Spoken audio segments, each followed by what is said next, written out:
அன்றைய காலத்துல இஸ்லாம் அதை ஒழித்து கட்டுது, ஏற்ற தாழ்வுகளை இஸ்லாம் ஒழித்து கட்டுது. ஆனாலும் கூட அன்றைய காலத்துல ஒரு நடைமுறை இருந்துச்சு, கருத்தை நிறுத்தவர்கள் அல்லது கிராமவாசிகள் கண்டுக்க மாட்டாங்க.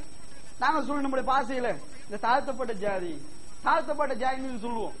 அது போல அன்றைய காலத்துல சில மனிதர்கள் கணிக்கப்பட்டார்கள். அது போல ஜாயிலியா காலத்தில் கணிக்கப்பட்ட அந்த மனிதர்கள் ஒரு லிஸ்ட்ல உள்ள பெண்ணு தான் இந்த கருப்பு நிற பெண்மணி. இவ்வளவு வேலை என்ன? பள்ளியை சுத்தம் பண்றது, பள்ளி வாசல சுத்தம் பண்றது. ரசூலை காண்பாங்க, திடீர்னு அவங்கள காணல. பாருங்க ரசூலோட தன்மை விசாரிக்கிறாங்க. ஒரு ஆளை திடீர்னு காணலன்னா அவர் என்ன ஆனார் ஏதானார் ஒரு நோய் விசாரிக்கின்ற தன்மை, அவரை பற்றி விசாரிக்கின்ற ஒரு தன்மை. இந்த தன்மை நம்ம யார்கிட்டயா வருகிறதா?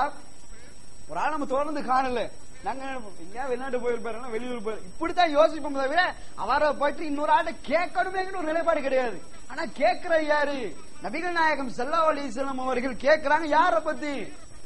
அந்த ஜாஹிலியா காலத்தில் கண்டுகொள்ளாத ஒரு கருப்பு பெண்மணி, பள்ளிவாசலை கூட்டிக் கொண்டது பெருகிக் கொண்டது ஒரு பெண்மணி. மா ஃபாலதாலிகல் இன்சான், மனுஷனுக்கு என்ன ஆச்சு? ஏன் வர்ற ஆளை காணும்? கூட்டிக் கொண்டிருந்த மனுஷன் ஆளை காணுமே.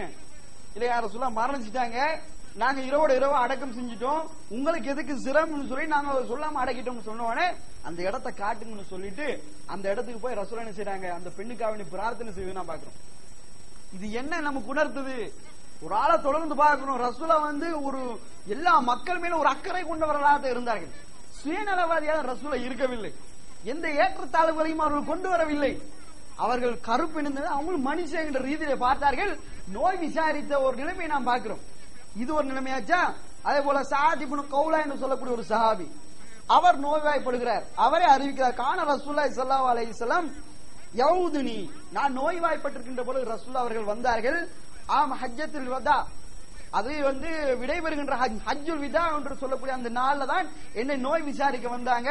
நோய் விசாரிக்க வந்த சம்பவம் அது. அப்படி வருகின்ற போது ரசூலா நான் கேட்கிறேன், யார ரசூலுல்லாஹ் என்ன சொத்து இருக்குது, 3/2 பங்க நான் என்னுடைய அந்த ஒரு குழந்தை கொடுத்துட்டுமா? ரசூலா சொல்றாங்க வேணாம், 3/1 நீங்க கொடுங்க, ஆனாலும் அதுவும் கூடத்தான் உங்களுடைய குழந்தை கையேந்து நிலைமையில விட்டுட்டு செல்லாதீங்க. இதுல என்ன உணர்த்துதுன்னா நோய் விசாரிக்க சென்ற ஒரு சம்பவங்கள் இது ஒரு சம்பவம். அதே போல ஏற்கனவே நான் சொன்னேன் கிராமவாசி என்று சொன்னால் அன்றைய காலத்துல கண்டுகொள்ளாத மனிதர்கள் தான் கிராமவாசி. கிராமவாசியோட தன்மையை சொன்னால் உங்களுக்கு புரியும்.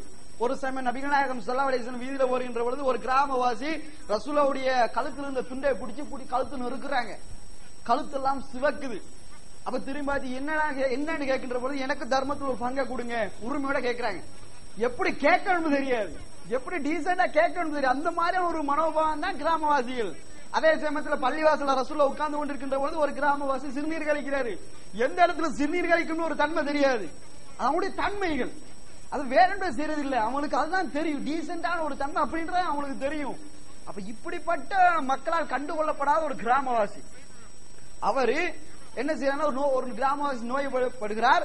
தகலால அரபியின் யவுதுஹு, அரபியுண்டா கிராமவாசி. அவரை ரசூலுல்லாஹ் நோய் விசாரிக்க சென்றார்கள். வகான இதா தகலால யவுதுஹு, யாரை ரசூலுல்லாஹ் நீ நலம் விசாரிக்க சென்றார்களோ அவர்களுக்கு வேண்டி ரசூலுல்லாஹ் என்ன செஞ்சாங்க? லா பாஸ தஹூர் இன்ஷா அல்லாஹ் என்ற பிரார்த்தனையை மேற்கொண்டார்கள். அந்த கிராமவாசிக்காக வேண்டி ஒரு அழகான ஒரு பிரார்த்தனை, லா பாஸ தஹூர் இன்ஷா அல்லாஹ். என்ன அர்த்தம்? அல்லாஹ் நாடினால் இவரை என்ன செய்வான்? அல்லாஹ் பரிசுத்தப்படுத்துவான் அப்படின்னு என்ன அர்த்தம்? இந்த நோயின் மூலமாக சிறுபாவங்களை அல்லாஹ் தஆலா மன்னிக்கிறான். நோயோட வேதனையின் மூலமாக அல்லாஹ் தஆலா என்ன செய்யறான்? சிறுபாவங்களை கழிச்சு கொண்டே வர்றான். அப்ப இந்த கழிப்பதன் மூலமாக இவனை பரிசுத்தப்படுத்த கூடும் என்கிற செய்தியை நபிகள் நாயகம் ஸல்லல்லாஹு அலைஹி வஸல்லம் அந்த இடத்துல பிரார்த்தனை செய்ய நாம் பார்க்கிறோம். அப்ப நோயாளியா வந்தவருக்கு நம்ம இப்படி ஒரு ஆறுதலும் சொல்லலாம். நோய் வந்தா அல்லாஹ் தஆலா ஒரு தந்தை ஏதாவது ஒரு சோதனை தான். இந்த சோதனையில நீங்க வெற்றி கொள்கிறீர்களா இல்லை என்பதை அல்லாஹ் தஆலா பார்க்கிறான். பார்க்கிறது மட்டும் இல்ல, உங்களுடைய நன்மை அல்ல உங்களோட பாவங்களை கழிக்கிறானே, ஒரு சிறு பாவங்களை இந்த வேதனை மூலமா கழிக்கிறான, சந்தோஷப்படுங்க. அதுக்காக நோயை கூட்டணும் சொல்லல. அல்லாத நோயின் மூலமாக என்ன செய்யப்படுகிறது? சிறு பாவங்கள் கழிக்கப்படுகிறது என்ற நபிகள் நாயகம் ஸல்லல்லாஹு அலைஹி வஸல்லம் அவர்கள் சொன்ன இந்த மேற்கொண்ட இந்த பிரார்த்தனை மூலம் நமக்கு புலப்படுகிறது. இது ஒன்றாச்சா? இது ரசூலோட வாழ்க்கையில் இருந்த ஒரு நடைமுறை, அழகான ஒரு நடைமுறை. அதே போல இன்னொரு நடைமுறை தான் இன்றைய காலத்துல நோய் விசாரிக்க போறோம்னா முஸ்லிமா இருக்கணும், சொந்தக்காரரா இருக்கணும், அல்லது நல்ல நெருங்கிய நண்பர்களா இருக்கணும், தெரிஞ்சவங்களா இருக்கணும், இப்படித்தான் போவாங்க. ஆனா ரசூல்லா ஒரு நோயாளி விசாரிக்க போறாங்க, ரசூலோட சொந்தமும் கிடையாது, முஸ்லிமும் கிடையாது, நெருங்கிய உறவினரும் கிடையாது, எந்த ஒரு பிசினஸ் பார்ட்னரும் கிடையாது. ஒரே ஒரு ஆள், என்னது, வேலையாளா இருந்தார். அந்த வேலையாளர் எப்படி இருந்தாருன்னு சொன்னா சிறுவரா இருந்தாரு. அந்த சிறுவர் யூதரா இருக்கிறாங்க, அந்த சிறுவர் கூட யூதரா இருக்கிறாங்க. அவந்தால் நோய்வாய்ப்படுறாங்க. நோய்வாய்ப்பட்ட பின்னாடி பாருங்க, ஒரு எஜமான் யார நோய் விசாரிக்க போறாங்க, தன்னுடைய வேலையாளை போய் நலம் விசாரிக்க போற காட்சி. இந்த ரவுசிஹி, அந்த நோயாளி பக்கத்துல சிறுவன் பக்கம் வர்றாங்க. பக்கத்துல வந்து தலைமாட்டுல வந்து உட்கார்ந்து ரசூல்லா பக்காலஹு அவருக்கு சொல்றாரு, அஸ்லிம். சிறுவன் சொல்றாங்க, இஸ்லாத்தை ஏத்துக்கப்பா.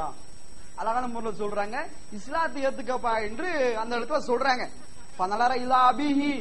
அந்த சிறுவன் வந்து தன்னுடைய பெத்த அப்பனை பாக்குறாங்க, வாப்பா பாக்குறாரு. வாப்பா வேற ஆளு, எல்லாம் ரெண்டு பேரும் வேற மதமே பாக்குறாரு. பார்க்கின்ற பொழுது அந்த வாப்பா என்ன சொல்றாரு, அத்தியா அபுல் காசிம், இந்த அபுல் காசிம் நீ கட்டுப்படுப்பா, அவர் சொல்ற சரிதான். இந்த தாப்பனுக்கு இந்த வார்த்தை சொல்ல வந்த எதனால சொல்ல வந்து, அது ஒரு நாட்டு ஜனாதிபதி இருக்கிறாரு, தன்னுடைய வேலைக்காரர் வந்து பார்க்க வந்திருக்கிறாரு. எவ்வளவு ஒரு நல்ல எண்ணம் வரணும், இல்ல நல்ல தன்மை இருந்தா தானே வருவாரு.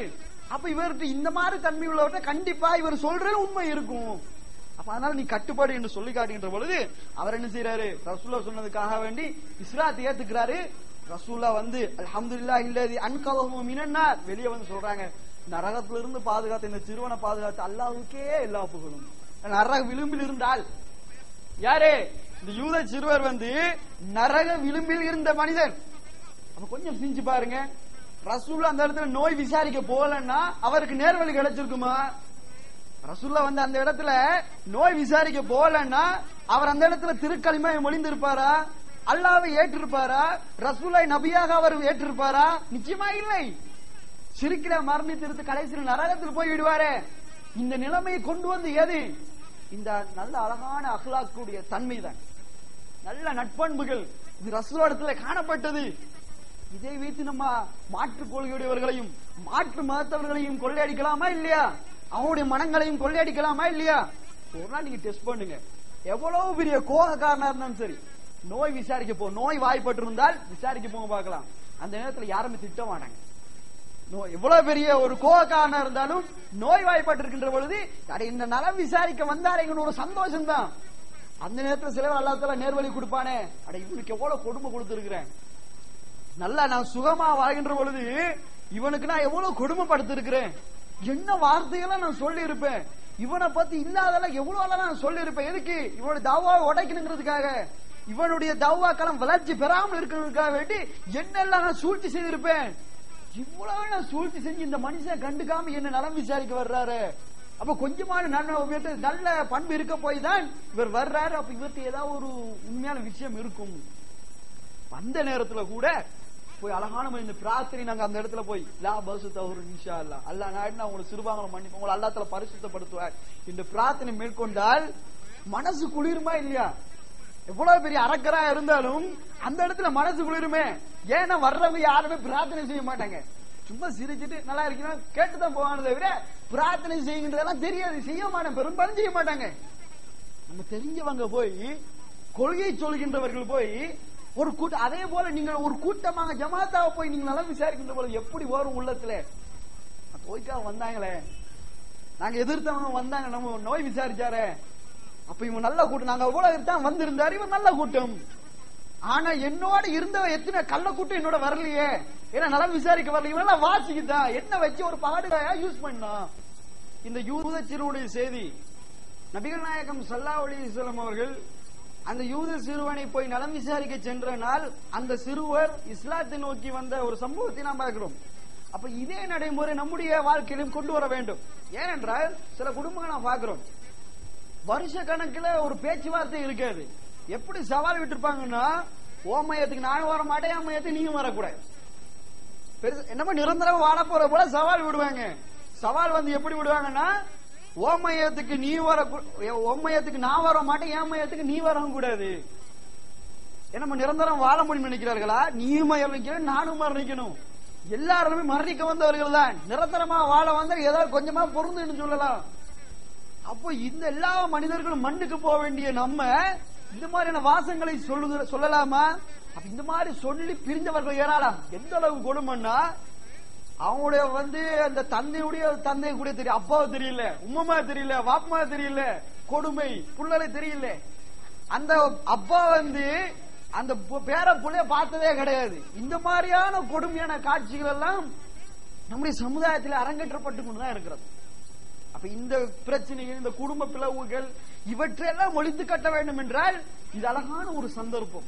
நோய் விசாரிக்க செல்வதன் மூலமாக நிச்சயமாக ஒரு அழகான ஒரு புரிந்துணர்வை கொண்டு வரலாம். ஏன்னா அந்த நேரத்தில் போய் யாருமே கழுத்து பிடிச்சி வெளியே தள்ள மாட்டாங்க. எப்ப தள்ளுவாங்க?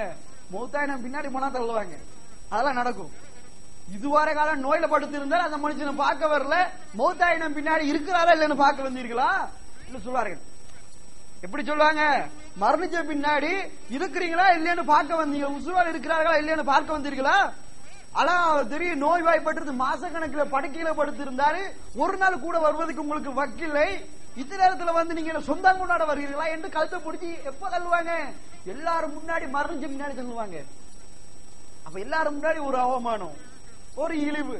எதனால? இந்த கடமை நம்ம சரிவர நம்ம செய்யல. ஒரு முஸ்லிம் இன்னொருக்கு முஸ்லிம் செய்ய வேண்டிய கடமையான இந்த நோய் விசாரிக்க செய்கின்ற இந்த கடமை நம்ம செய்யல. அப்ப இந்த உலகத்துல ஒரு சாதாரண ஒரு இழிவா இல்லையா? அப்ப நம்ம என்னதான் பிரச்சாரம் மேற்கொண்டாலும், தவ்வாவை மேற்கொண்டாலும், பெருசா தவ்வா பேசுறான், மார்க்கம் பேசுறான், சொந்த அப்பனைய பார்க்க வரலையே, சொந்த பிள்ளைய பார்க்க வரலையே, சொந்த உண்மைய பார்க்க வரலையே, மௌத்தானுக்கு அப்புறம் தானே முகத்தை முடிச்சா. அப்ப இவனை பேச்சு எதுக்கு போய் கேட்க? இதுதான் இஸ்லாம் சொல்லுதா என்று மற்றவர்கள் என்ன செய்வாங்க? எண்ணி நகையாடுவார்கள். இது பத்த வைக்கிறதுக்கு இன்னொரு கூட்டம் வரும். இவன் இந்த கூட்டம் எல்லாமே இதுதான். இன்னொரு கூட்டம் வரும். இவங்களோட கூட்டம் எல்லாமே இதே கோஷ்டி தான். எல்லாம் விதண்டாவாதம் செய்யறதுக்கும் சண்டை பிடிக்கிறத வருவாங்க, குடும்பத்துல சேர வர மாட்டாங்க என்று அந்த நேரத்தில் பத்த வைக்கிற காட்சிகளும் இருக்கும். அப்ப இதெல்லாம் நம்ம இல்லாமக்கணும். புரிந்துணர்வு வர வேண்டும் என்றால் நோயாளியாக இருக்கின்ற பொழுது இஸ்லாம் சொல்கின்ற இந்த கடமைகளை நாம் நிறைவேற்ற வேண்டும். அதுக்காக நோய் வரும் வரைக்கும் பார்த்துட்டு இருக்க கூடாது. நோய் வந்த பின்னாடி போவோம் அப்படியே காத்துக்க கூடாது. ஏன்னா நமக்கு ஒரு மரணம் இருக்கிறது. எந்த நேரத்தில் யாருக்கும் மரணம் வரலாம். ஒரு பிடரி நேரம் மாட்டல எல்லாம் முடிஞ்சிருமே. நம்ம அதை செஞ்சு பார்க்கணும். அடுத்த நோய் வர நம்ம பார்த்துட்டு இருக்க கூடாது. நான் இப்ப